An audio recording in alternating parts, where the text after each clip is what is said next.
Well, good morning, and this video is to introduce you to, if you don't already know, Sergei Rachmaninoff.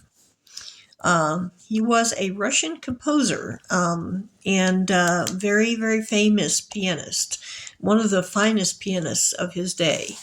He was a composer. He was a virtuoso pianist. He was a conductor and I think teacher, probably, I'm not sure. Anyway, and he was Russian, and he lived about the time of the revolution in Russia. He was born in, let me find my notes are kind of all over the place because I was listening to this, that, and the other thing.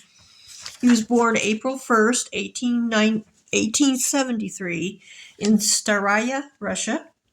Died March 28, 1943 in Beverly Hills, California, USA. Had two daughters, Tatiana and Irina.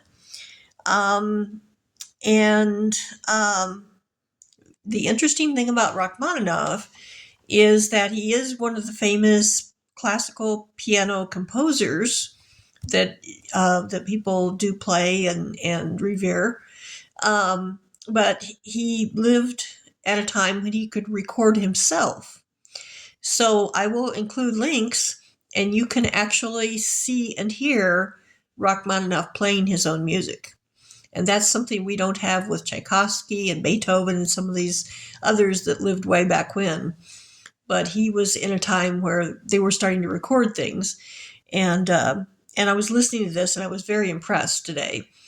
So I wanted to know more about, I was just listening to classical music, and I wanted to know more about the composers, but particularly I wanted to know more about Russian composers because I don't know very much about them. I kind of know Tchaikovsky and a few of them, but I want to know more about that. So as I learn, I'll pass it on to you. So anyway, he is known for his expressiveness, his rich color, and somebody said he was very much influenced by vocals, and this is one reason he passed that expressiveness onto his music. He was very influenced by Tchaikovsky and Rimsky-Korsakov, and knew Tchaikovsky during his lifetime, and at one point received great approval from Tchaikovsky, which he didn't expect. He always kind of doubted himself. He had a depressive attitude, kind of struggled with depression a lot. Later got treatment for it, actually, and always doubted himself.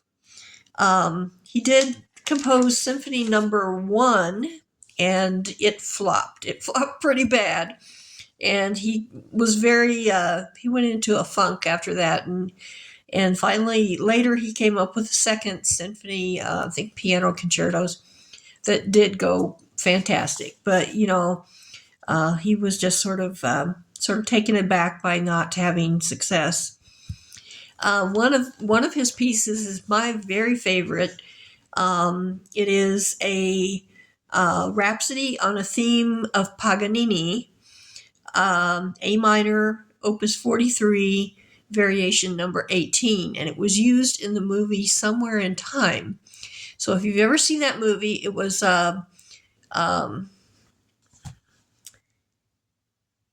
is it Richard Reeves?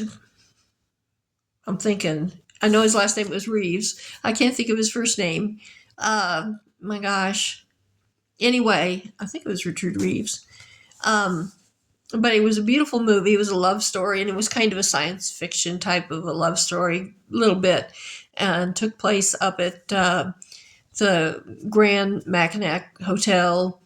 Very, very beautiful story and very interesting.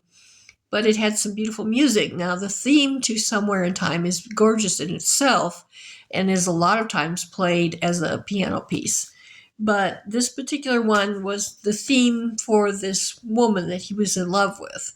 And everybody was, when this movie first came out, everybody was like, what is that piece? Everybody just loved it. Well, it's Rachmaninoff's Rhapsody on a Theme by Paganini, A minor, Opus 43, Variation number 18. And so I love that piece.